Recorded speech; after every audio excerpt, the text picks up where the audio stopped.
Welcome to another episode of the 5 Journeys podcast, Live Like You Matter. I'm Dr. Wendy Trudeau, and my host is Dr. Edward Levitian. And our guest today is Dr. Joel Kahn. And let me just say, he's wicked smart. If you're not from Boston, you got to master the wicked smart. Dr. Joel Kahn is a practicing cardiologist and a clinical professor of medicine at Wayne State University School of Medicine. Known as America's Healthy Heart Doc, he has triple board certification in, that's why I say he's wicked smart, internal medicine, cardiovascular medicine, and interventional cardiology. He has 5 books in publication, including Your Whole Heart Solution, Dead Execs Don't Get Bonuses, and The Plant-Based Solution, and Lipoprotein A, the Heart's Silent Killer, and has hosted his podcast, Heart Doc VIP, for over 4 years. Shout out to Marie, who recommended that we get in touch with you, Dr. Kahn. Welcome to the show. Thank you, Marie. Thank you, you power team. Very smart. I spent a few months. Smart. I finished a few months in Boston in med school, and they looked at me and said, go back to Michigan. My dad went to Wayne State. Oh, good. Did you know that? Yeah, I think I did hear. I do know you actually. I know Trudeau's in Detroit. We'll have to talk about that off camera. I'm related to all of them.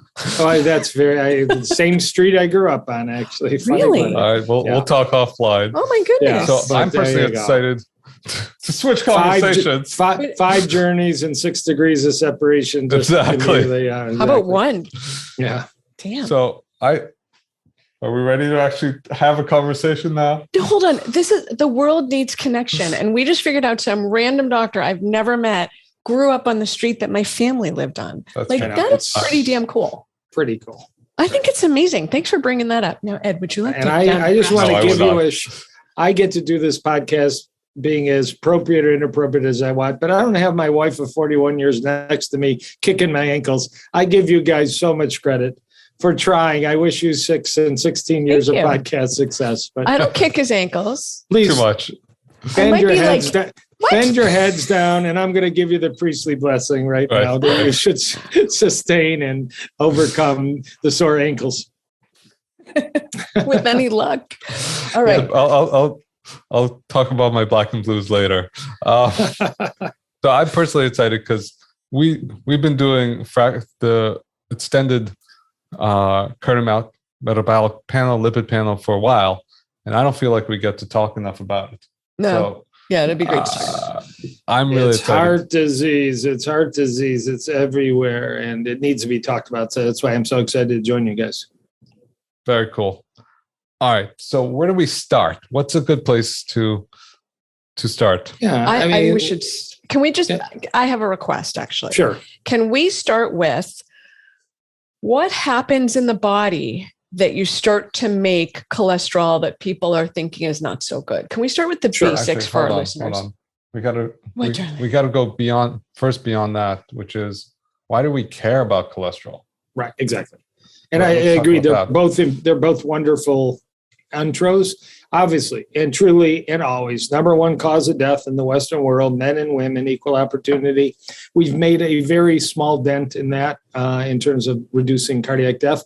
2021, number 1 on the list for 113 years. It has been cardiovascular disease as a cause of death. So we haven't been able to replace it. Cancer is pretty close, and COVID was number 3 the last 2 years, but heart disease is number 1. Most people die suddenly. Most people have heart attacks suddenly. It's a wicked, dangerous disease that affects ultimately about 1/3 of us during our lives and may shorten our lives dramatically. And we don't talk about it much. We talk so much about detoxification, as we should, because we all feel tired and bloated and brain fogged, and we have to talk about that. And, when we talk about GI, issues and the rest, and they're all important. But ultimately, your listeners, I always say I'm very deep into longevity sciences. I'm sure you are, and always kind of assessing what's woo and what's good. If you have not characterized your heart with cardiometabolic panels, like you mentioned that, with cardiovascular imaging, all of which is not an elite process. It's actually covered by insurance or cash-based, very inexpensive. I don't need to order multi-$1,000 panels unless I'm really going to go deep into a mold, Lyme, organophosphate, biotoxicity kind of workup, which is not my main thing. I can evaluate somebody's heart for a few $100s and make a difference so profoundly. And I like to teach it because I can't do all of it myself. So, I mean, that's the plea. And where does cholesterol come in? Because it can be, and I say my words very carefully, it can be the cause of clogged arteries that robs individuals of lifespan or quality of life, causes strokes, heart attacks, erectile dysfunction, let's get below the waistline, and, less commonly clogged leg arteries that cause a person to get a condition you're familiar with, peripheral vascular disease. Hold on, Joel. Yeah. Legit, any man who's listening, the only thing he heard was that it can cause erectile dysfunction. I don't think he heard, it was like blah, blah, blah, erectile dysfunction. Beef burger, cheese, dripping, fat, and a limp penis is sometimes a relatable and causal relationship. And it can be a clue. That's the important thing. 40% of guys at age 40 have erectile dysfunction. 50% of guys at age 50, it keeps marching up, at least some degree. And they're enjoying the access to Cialis and Viagra and generics and all the rest. But it's a clue, it's a serious clue that the clogging that is causing artery dysfunction, called endothelial dysfunction, problem below the waist, may give you time to get your heart checked out before you're in somebody's emergency room or somebody's mortuary. In Olmsted County, the county around Mayo Clinic, they published a paper. It's the most dramatic numbers. Men in Olmsted County, Minnesota, that have erectile dysfunction have 44 times the risk of having a heart attack of men that boldly answer on the survey, probably because their wife told them to answer it. I don't have any erectile dysfunction. So that's one pathway. Cholesterol is a risk factor. So it means that if your cholesterol is high for most of your life, you might be more prone to develop clogged arteries, heart attack, stroke, erectile dysfunction. But it's one of 25 risk factors. I don't think it's overemphasized because it's one of the risk factors. We can't change you from male to female. We can't make you from 65 to 45, which are all risk factors. But cholesterol is one of the risk factors that is treatable if it needs to be treated. My clinic is very permissive to walk around with a high cholesterol, but you got to prove to me that your arteries are pristine and not being affected. But so cholesterol is a treatable risk factor, but always mentioned in the same word as blood pressure, blood sugar, your C-reactive protein and other inflammatory markers. I want to know your lipoprotein A, genetic inherited cholesterol, and we can go 20 more. So it makes me almost chuckle, just to finish this intro, that a internist in the United States does a mammogram looking for a disease or a thermogram. I love it. Does a colonoscopy or a Cologuard looking for disease. I love it. Takes out a calculator and puts in 51, HDL 44, cholesterol 189, blood pressure 142/92, and gets a number and says, John or Jane, your risk in the next 10 years of a heart attack might be about 7.8%, which is a little above average. I'm concerned. Here's a medicine for life. Why aren't we looking at blood vessels? Because we have that technology. Why aren't we doing a cardiac mammogram, a cardiac colonoscopy? All that is basically about a $75 CT scan that hardly anybody gets, and everybody should. You're talking about the coronary calcium score? Is that coronary calcium score? Yeah, which is being replaced by more advanced cardiac imaging, but it's still the most accessible, most inexpensive, lowest radiation. It's since we're not doing hardly anything, let's at least do the almost perfect and very accessible test, and we can leave CT angiography, which is a better test. It's just much more involved, expensive, more radiation. But we need to really ramp up heart disease detection and education, and then leave people that don't have heart disease alone. If they want to go enjoy a cigar and a burger once in a while, I'm actually not going to give them grief. But I watch my patients with clogged arteries on Facebook in Greece eating cheeseburgers, and it's like, oh, mea culpa, mea culpa. I haven't done my job. So anyways, cholesterol is a risk factor. And in some people with aged arteries, it's not just wrinkles. I talk about wrinkles inside. With aged arteries, it's a very major player that's through diet, through lifestyles, through supplements, and through prescription drugs, if needed, can be managed effectively. And, I literally, before we logged on this podcast, I got an emergency call from a patient of mine, about 55 years old. His net worth is crazy. His density of his brain is embarrassing because he's already had stents in his age 30s. And I've been begging him for years, take some medication. You have genetic heart disease. You can't overcome this with just yoga. Of course, today he had his second and very large heart attack about 2 hours ago, and he'll be okay, but he's not going to be the same. I've been begging him to get focused on therapy. So, it's fun to be anti-pharma. I do not trust pharma, one iota more in the last 2 years, of course, than ever. But do they provide no benefit across the board, that would be, don't throw baby out with the bathwater when you got serious disease. So precision cardiology, that's the word everybody leaves here with. Precision cardiology. Let's measure and let's triage and let's not treat the healthy and let's aggressively treat those that are aging internally. But that can be just change in diet, sleep, fitness, toxicity, and others. So when you're evaluating someone, someone walks in, you want to know if they're wrinkled on the inside. What are you doing? What is it like your hello kind of thing? You're looking at this from hello. What's your pick list? Yeah, I just go over to a little $5 model. That's what your arteries are like throughout your body. That's your carotid artery. That's your coronary heart arteries. That's your penile artery. And of course, there is an equivalent for women. It's just we're not as adept and comfortable talking about it, I'm sure.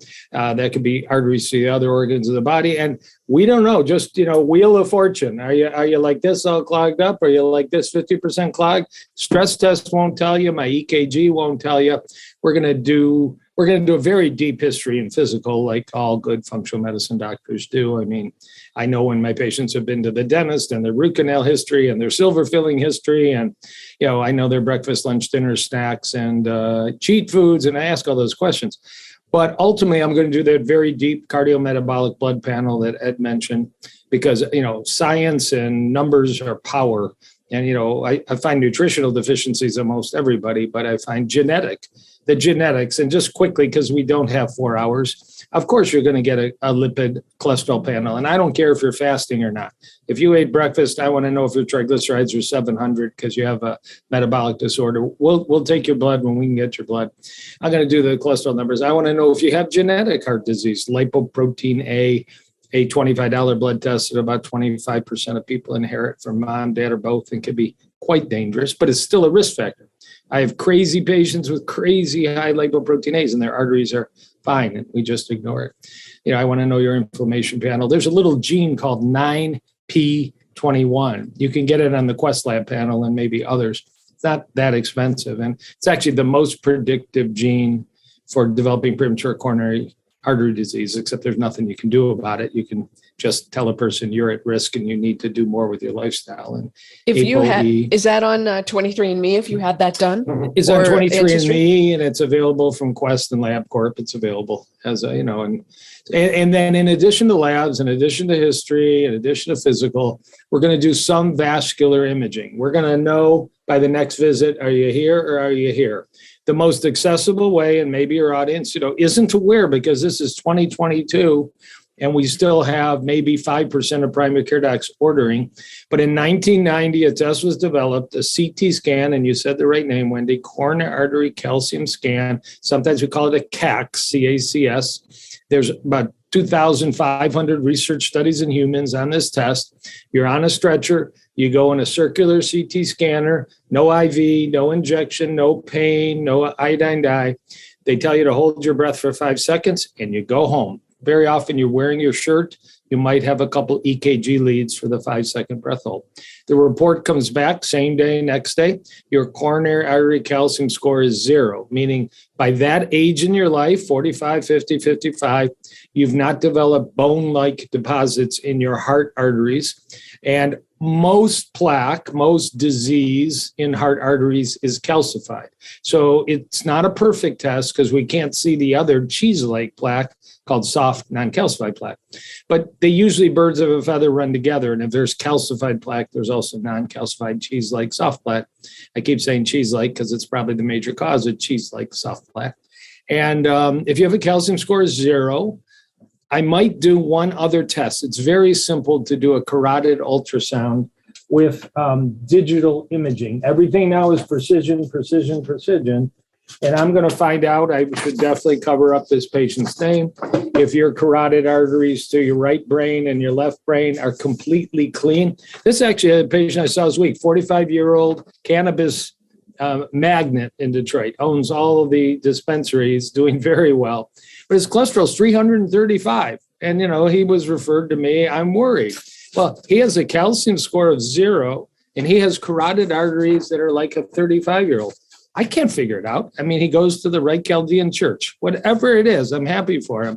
But is he going to get 80 milligrams of Lipitor when he has arteries like a 35-year-old? No, we're going to watch him.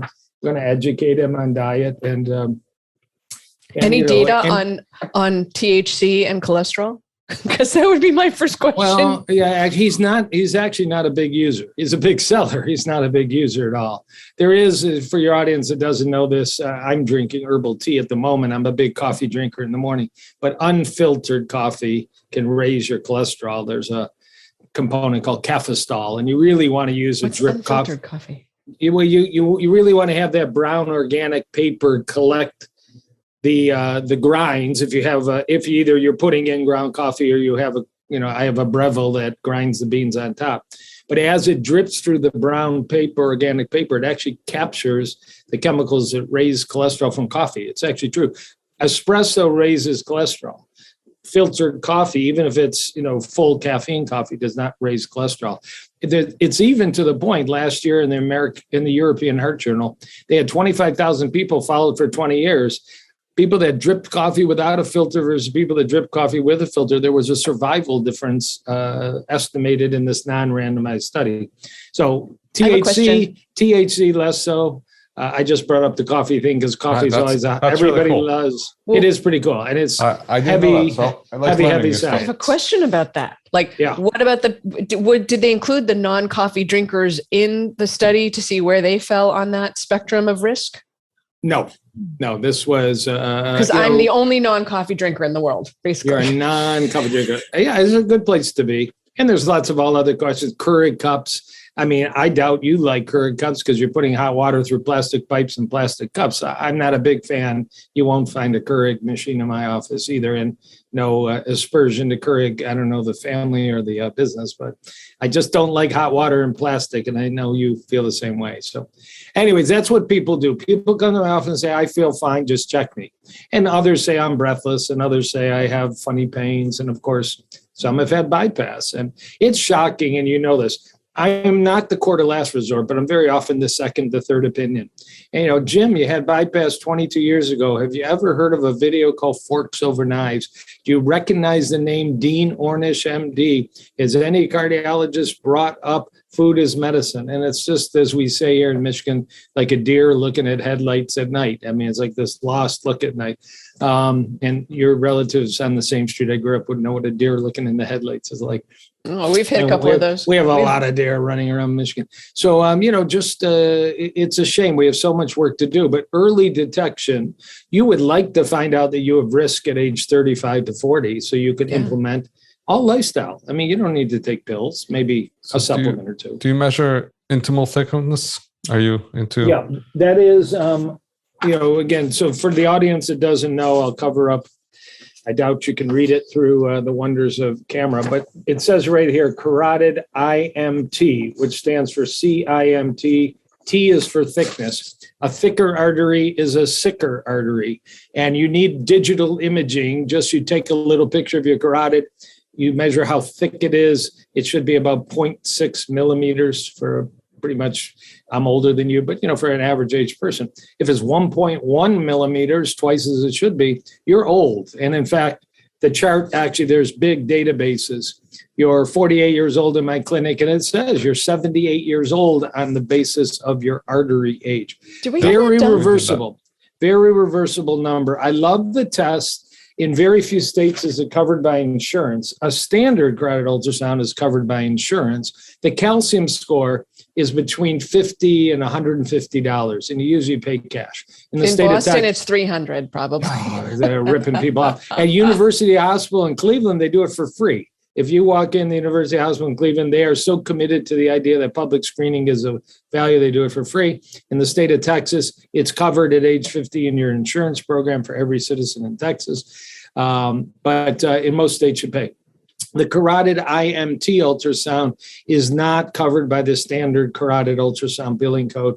It's $150 to $250. It's so valuable because in my clinic, you come back a year later and you've done 6 different things with your lifestyle, your supplements, maybe your medication.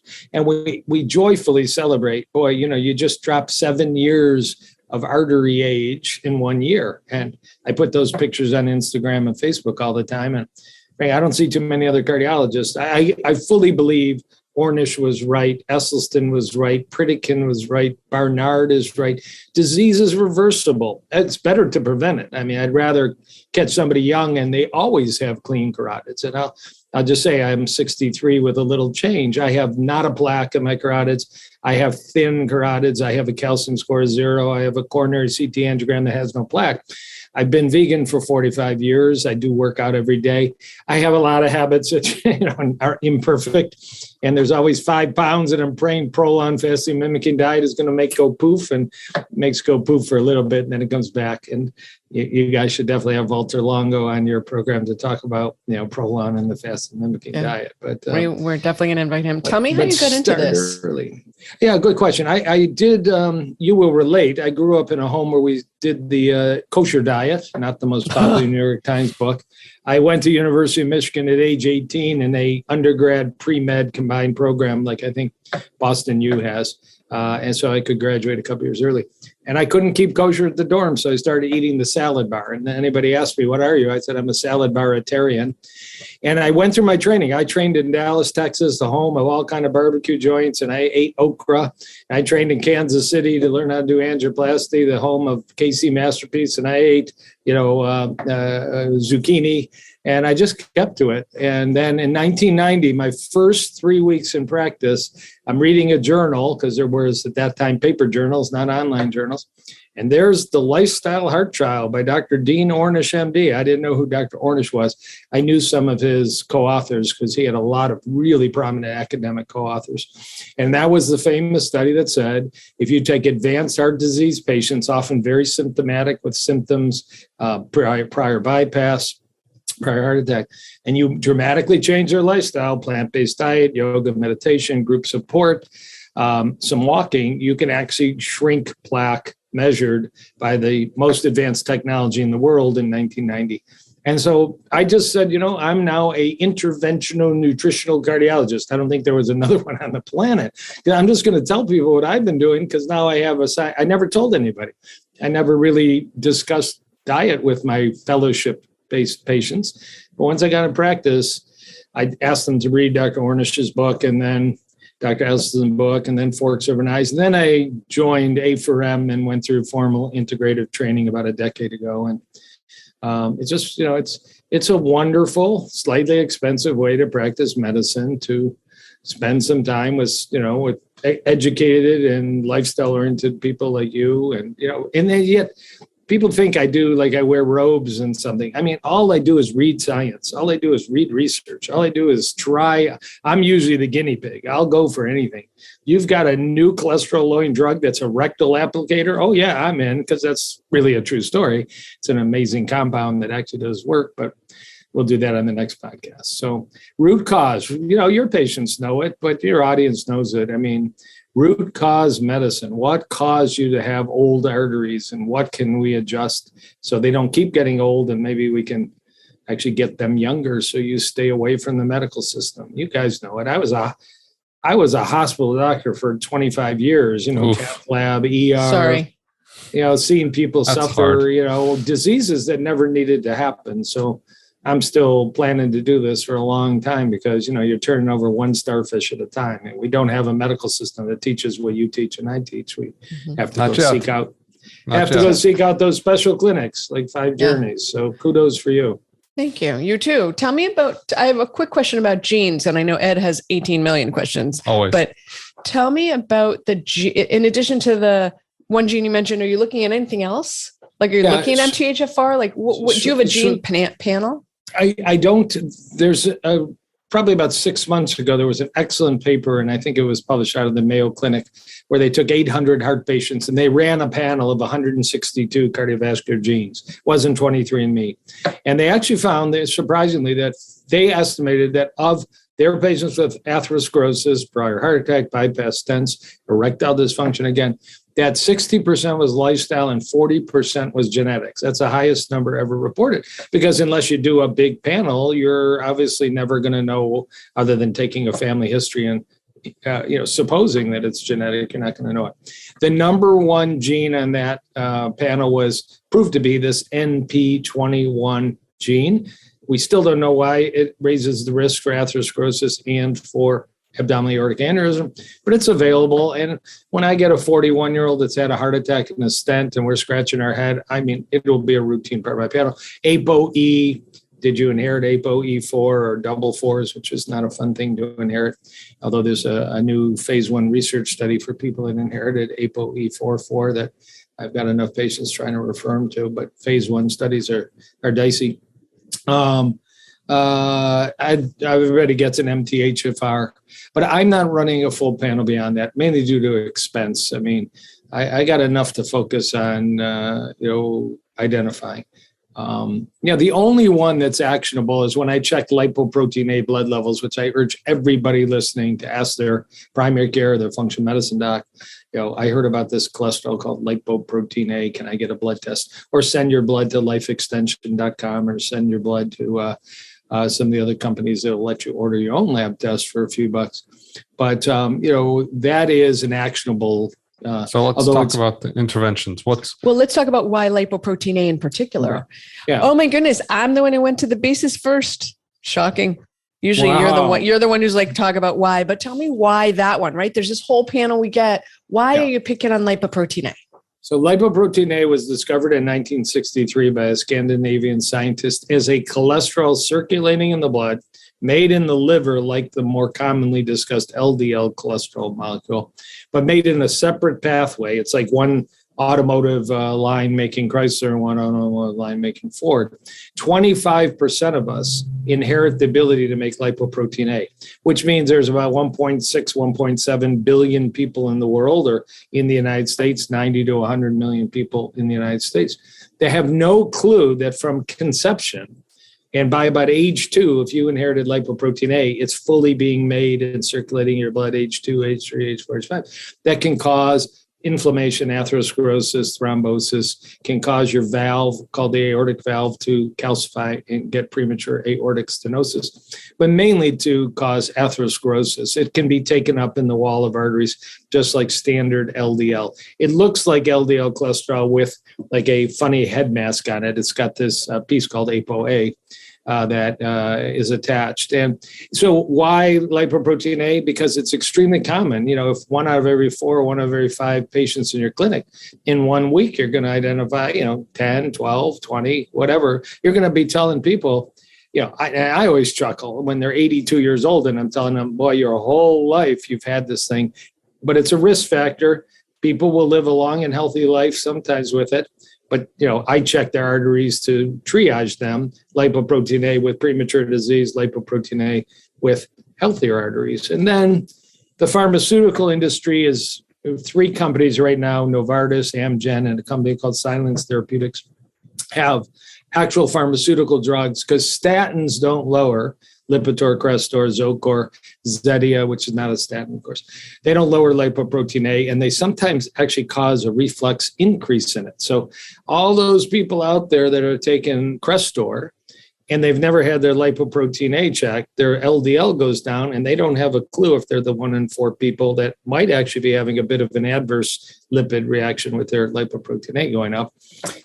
We'll see that change. Niacin lowers lipoprotein A, and I happen to use a lot of over-the-counter niacin in my clinic, which is unusual, but it lowers cholesterol and it lowers lipoprotein A. Hormone replacement therapy in a perimenopausal woman lowers lipoprotein A, so I refer that out, but I'm a big fan in women with lipoprotein A. I have 2 questions, Joel. Yeah. 1, can we back up? Yeah. No, let me start with the quick question. For niacin, flushing, I'm assuming? Yeah, man, I don't have people really, I worry about rash, liver disease, your blood sugar, your uric acid. There is an old-fashioned thing, if you take an aspirin before niacin, you don't flush, or if you take it in applesauce. And the thing with applesauce is it's quercetin, and quercetin's an anti-inflammatory, antihistamine. So it turns out so many people are taking quercetin right now as part of their pandemic protocol that actually my patients hardly ever mention flushing anymore. I think it's an interesting little byproduct. It's rare that, I'm a niacin fan. I'll just in a detoxifying thing, I'll go work out, take 1,500 of niacin and go in my infrared sauna. And I come out like a Boston lobster. I mean, I'm beet red, sweating, and probably just got rid of a whole lot of PFAS and BPA and other yummy little critters From that your I mouth can't to really God's ear. measure. Yeah, I hope so. Right. So 1,500 is around like. Well, that's a crazy protocol that's been described in Europe for detox. In terms of my patients are usually 250 or 500 milligrams of niacin twice a day. And I will inch up after that. There's no rush. Okay. And then going back to what I also wanted to ask about is you mentioned, I just want to make sure I understand this. Lipoprotein A is an inherited state. And so it's on it's a gene. It's a gene on chromosome 6, kind of near the HLA complex, actually.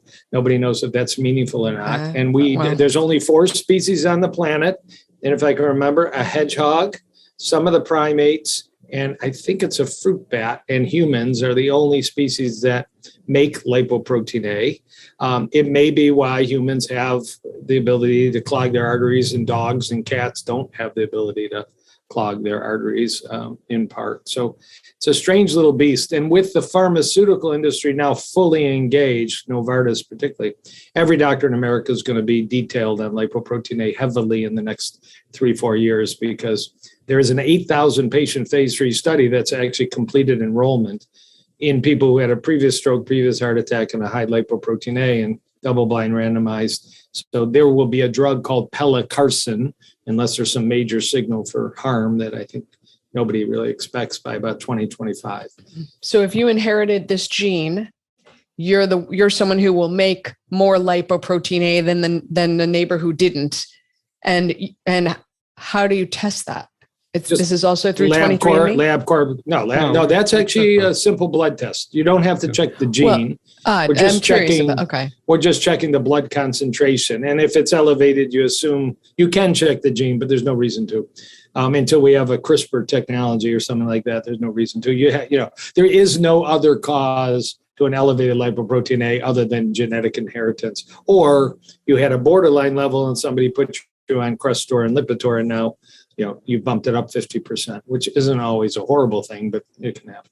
Now, I know when we order blood tests, lipid panel, we go through Quest and we do the cardio IQ, which gives us a fractionated lipids, the apolipoprotein B, lipoprotein A, the plaque, CRP, etc. Are you doing that, or are you just doing the standard? Here's my Quest sheet. All right, I'm doing the lipoprotein NMR with lipid panel, but right above it, 91729 is lipoprotein A. Unfortunately, because of the way it's processed, you can't do a lipid panel and a lipoprotein A in the same sample. It takes 2 tubes. They're very different assays, but they're both very available and inexpensive. Perfect. Yeah. So basically, if it's out of range, you have the genetics, and if it's in range, you don't have the genetics. Yeah, and the argument, so like in 2019, the European Society of Cardiology said everybody in Europe should get it checked once, probably around age 20. And if you're very high, you've inherited the same risk as a more widely known condition called familial hyperlipidemia, heterozygous familial hyperlipidemia, which can be very devastating and cause early heart attacks, early strokes, early erectile dysfunction. United States cardiologists are getting slowly, and it really isn't the cardiologist. We want the gynecologist, the family practice doc, the internist to really be on the front line, or have people just order it. But we're a couple years away. It's going to take, as always, money. When there's money in the game from expensive pharmaceuticals, then it'll be on every lab panel. And, it'll be an advance, because we will find people to treat. What's high to you? Because you've referenced if it's high, what are you thinking? Just to confuse, the test has been available for 20 years. It used to be reported out in milligrams per deciliter, like a creatinine, I think, or a glucose is milligrams per deciliter. And it used to be over 30 is abnormal, over 50 is at risk. And some people were 200, 300, 400. There's been a change. It's more accurate to report it out in nanomoles per liter. Quest reports in nanomoles per liter. LabCorp does too. And over 75 is elevated, over 125 is at risk. And many people are 300, 400, 500. I've seen a couple around 600. And it's a challenge. You can take it out of the blood with a technique called apheresis, which is similar to dialysis. And there's a hospital in Germany, they have 1,500 patients with lipoprotein A that come in every 2 weeks, get their blood cleaned, their cholesterol goes down, their lipoprotein A goes down, and then it just goes back up because that's an aggressive approach. This new pharmaceutical, 3 companies, and ultimately some kind of gene editing, capability in the next decade will make it a non-entity. But it has actually been calculated. I had a heart attack. I'm on all the American College of Cardiology guideline drugs, and I have a second heart attack. Lipoprotein A is the biggest piece of that pie. That's called residual risk. There's a need to identify it and a need to treat it. So what do you do to treat it non-pharmaceutically? Yeah, unfortunately, it's a pretty common phrase to say it doesn't respond to diet, to exercise, to weight loss, like LDL cholesterol will sometimes phenomenally drop with a change from a processed food diet to some kind of whole food diet with fitness, with weight loss. So it's not very lifestyle responsive. And again, most experts would say you don't treat it. I disagree. Coenzyme Q10, L-carnitine, niacin, amla, the amla berry, it could be in a powder. You just throw it in your smoothie, lowers it. And I get it down in a lot of people. I get it down, niacin, as I mentioned, hormone replacement therapy. What I'll often do is I'll take their 40 milligrams of Lipitor, make it 10 milligrams of Lipitor, put it with ezetimibe Zetia, and I get the same cholesterol. It's 2 prescription drugs used for lipid therapy that are very synergistic. But I'm taking their 40 milligram down to 10 milligram of the statin with the 10 milligram ezetimibe. I get the same total cholesterol, 135, the same LDL cholesterol, 54, kind of the numbers we shoot for now. But all of a sudden, the lipoprotein A drops because I dropped the statin dose. That's a Kahn Center clinic experiment because, we know it's bad, but there's very few therapeutic trials for lipoprotein A, essentially none.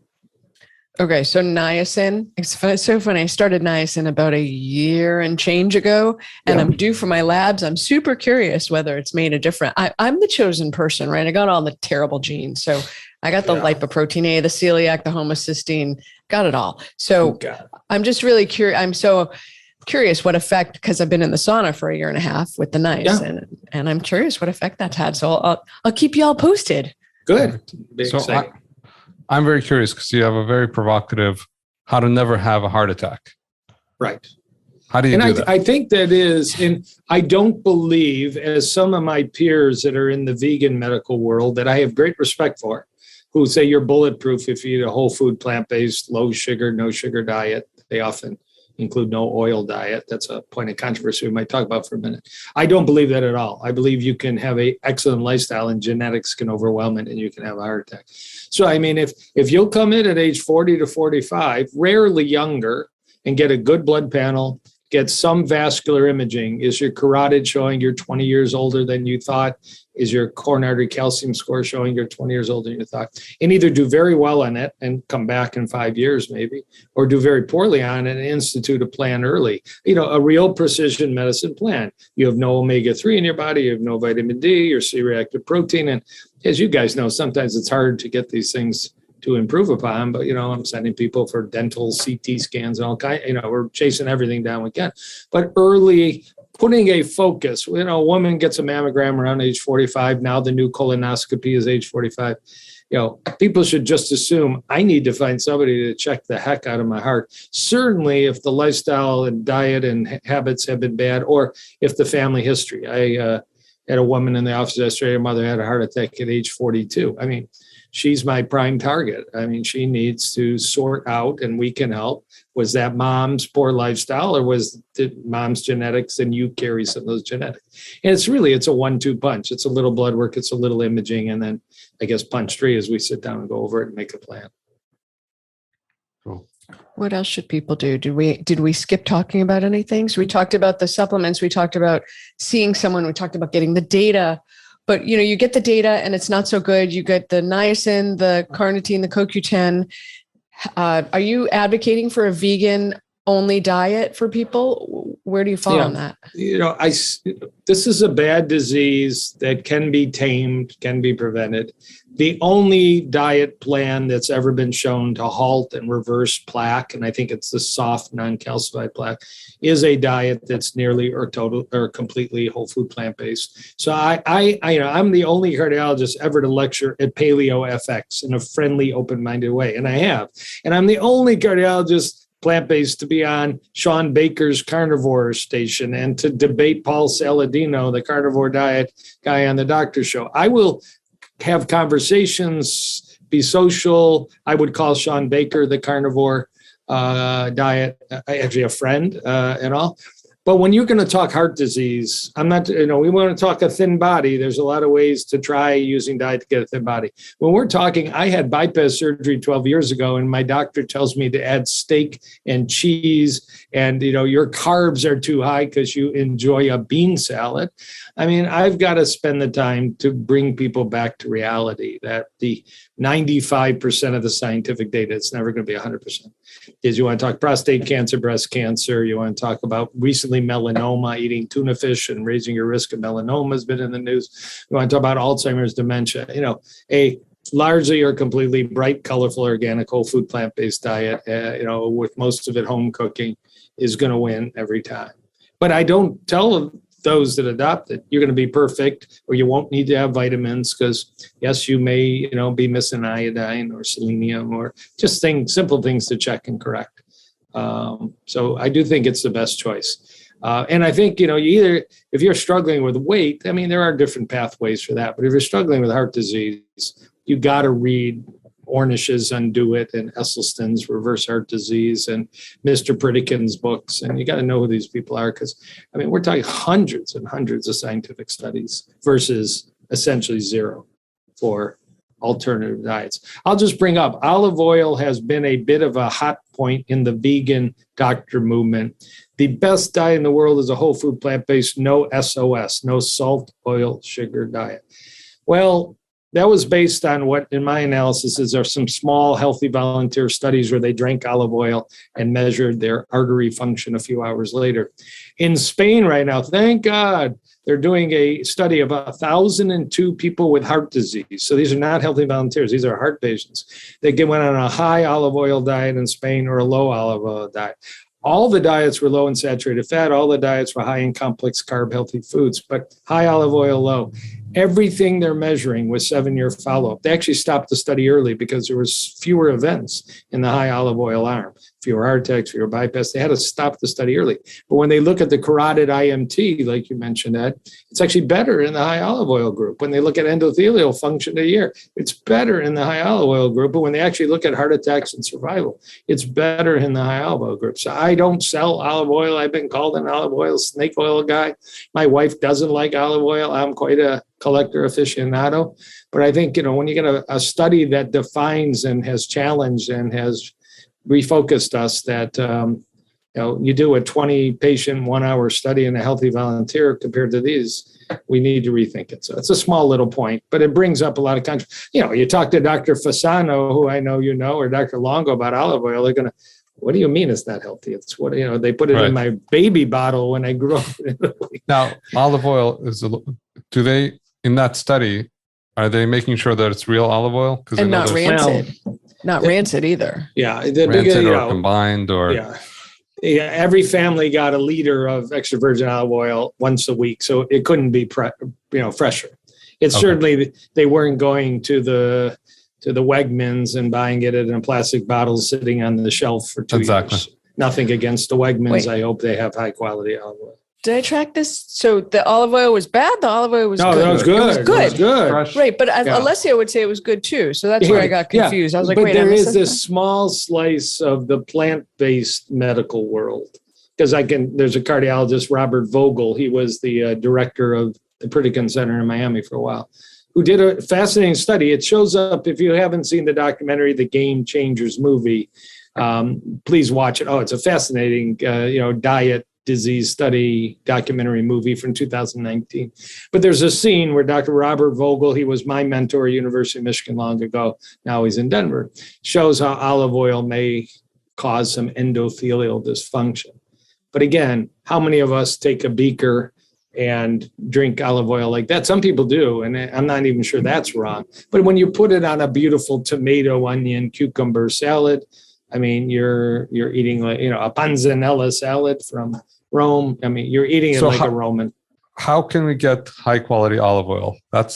I tried actually. Remember, Nicolette was saying this company, she sent me the link. It's all in Italian. I couldn't translate it. I'm like, okay, we're done here. Yeah. But she was talking about. Unfortunately, I think you're going to, don't buy it in a plastic bottle. It should be in a dark glass bottle. A lot of them will have organic labeling. And, how do you know your generic Cialis has even any tadalafil in it? I mean, that's a pharmaceutical representative. Okay. Yeah, we're all at some risk, but I probably wouldn't buy my olive oil at CVS. So the only thing for listeners, I just want to make sure I just had another person yesterday, was very surprised. We do not cook with olive oil. We don't behave that way. We do not heat olive oil. That's really, really important. Also, the idea is you don't want to fry in olive oil, but you can saute in olive oil. And I wouldn't fry anything. I think that line is so fine for most people between sauteing and frying that I think you're better off just sort of backing it up and saying, we're not going to heat it because you're going to get too hot. Yeah. I mean, the best olive oil you treat gently, like fine wine, which it really is about the same price as fine wine. Cool. This is amazing. How do we get there? Yeah. I know. So early detection, broad panels of evaluation, big focus on lifestyle. I mean, I always bring up sleep in my clinic, even though, as a cardiologist, and again, you guys, I'm through med school a little bit earlier than you, but what did we learn about sleep therapy? But, it's probably the first thing I talk about with patients. If I can't get their sleep better by a home sleep study or mouth taping, we're a big mouth taping clinic. If you're a mouth breather and you wake up with a dry mouth and you're drinking water, you buy either a full mouth tape or these little X's. And, for some of my patients think that this has been the biggest health breakthrough because they actually sleep through the night. They don't wake up and urinate all night long. A lot of people read the book Breath by James Nestor. That came out 2 years ago that made a big point, or Patrick McCowan, the Oxygen Advantage book, that made a big point about mouth taping. It really does help people. Some people need. That's some people so underrated. Yeah, but a cardiologist should be bringing up routinely with the patient. When do you go to bed? When do you wake up? How many times? I actually got 100 last night on my Oura Ring. For readiness. I've never had 100 ever. I posted it on my Instagram account, just not showing off, but I thought it was a terrible night. I had these terrible, strange I wouldn't call them nightmares, but movies going on in my brain. Vivid dreams about his podcast. Yeah, I was going to say, you were interviewing, so. Yeah. So to recap, let's go big picture. Recap. Yeah, big picture. That horse has left the gate because I am way past 40. So basically, whenever you get the message, get your lipoprotein A evaluated, do your coronary calcium score, have an ultrasound of your arteries, and if anything's not right, get working. Yeah, that's absolutely true. And strong family history. If your family history is brothers, sisters, mom, dad, grandparents, aunts, uncles had early events, do it earlier, do it more aggressively. I'm not the only preventive cardiologist. I'm kind of a reformed. I wasn't interventional, and now I call it interpreventional because I intervene all the time. But it's a beautiful salad or a sleep therapy or something. We're working hard. But yeah, I mean, don't assume.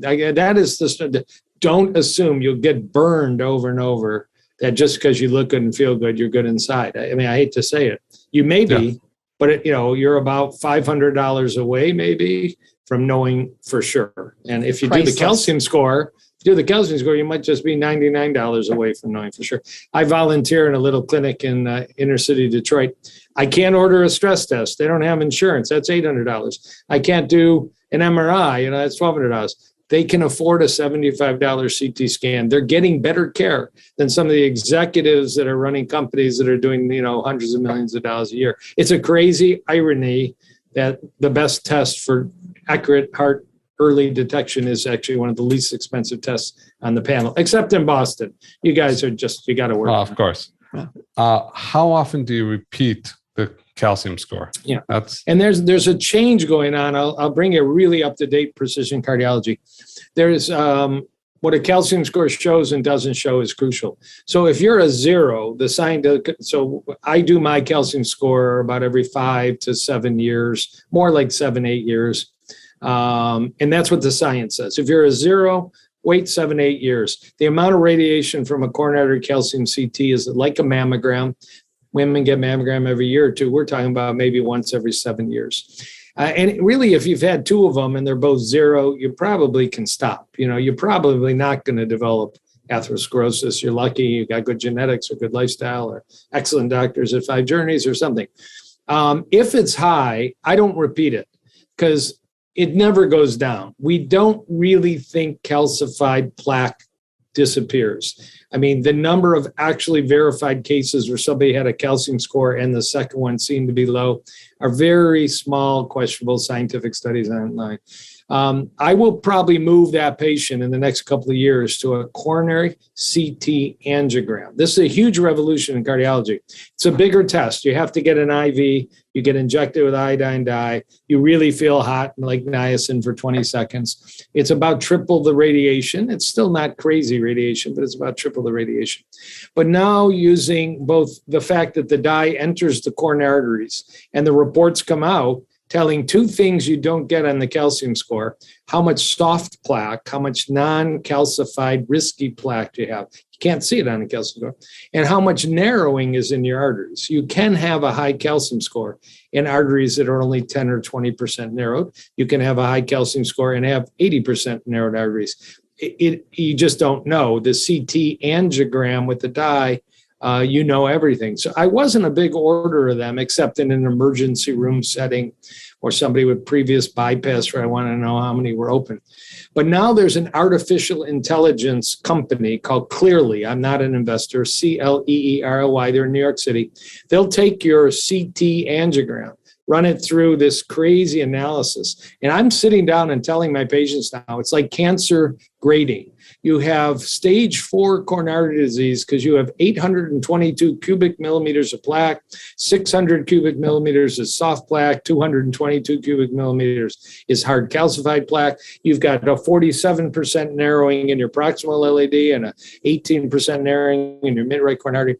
It's really like on drugs. So if I have those at-risk patients, and particularly if they need motivation. What's your level? How high of a calcium score do you want to get up to before you start hitting the panic button? Calcification of coronary arteries is age-related phenomenon. So we usually say your calcium score is 122 and you're in the 92nd percentile for age or way above average. I'll treat them for a year or two, then I will order anything over 100. And that's a pretty arbitrary cutoff. But anything over 100. Yeah. All right, Joel. This has been amazing. Fun stuff. Where do you want to direct people to find you? What's the action you want people to do from here? Yeah, we'll do all these steps. I mean, I would like to tell you it's easy to find doctors that share my philosophy. It's not. I do have licenses in about 30 states, so I do quite a bit of telemedicine. But I have a clinic in suburban Detroit, KahnLongevityCenter.com, KAHN LongevityCenter.com. And we see people, it's fun, from the Philippines and from Israel, but, mainly from the Midwest, but coast to coast. And also, I'm very reachable by email, Dr. Kahn at KahnCenter.com, DRKAHN at KahnCenter.com. People ask me, do you think there's somebody in my town that, can arrange it? Or what are the questions I need to ask? I'm not flooded with those questions. I really do answer them myself. So I have a podcast every week, Heart Doc VIP. I'm talking about this week the new diabetic drugs for weight loss, Wegovy and tirzepatide, the brand new one that's not even fully FDA approved yet. I think it's interesting to see how we're going to fit in these new drugs into weight loss management, because even the whole food plant-based diet, God knows not everybody loses weight, or any of the other diet approaches. All right. So we'll put everything in the show notes. Cool. And I'll close out the show. Yep. Thanks for listening to another episode of the 5 Journeys podcast, Live Like You Matter. If today made a difference for you, please give us a 5-star rating and tell all your friends so they can have transformation too. Our guest today was Dr. Joel Kahn, and we were just delighted to talk about heart health, lipoprotein A, and how to live and live well. So thanks for being here. Have a great day. Thank you. It's been a pleasure. Thank you.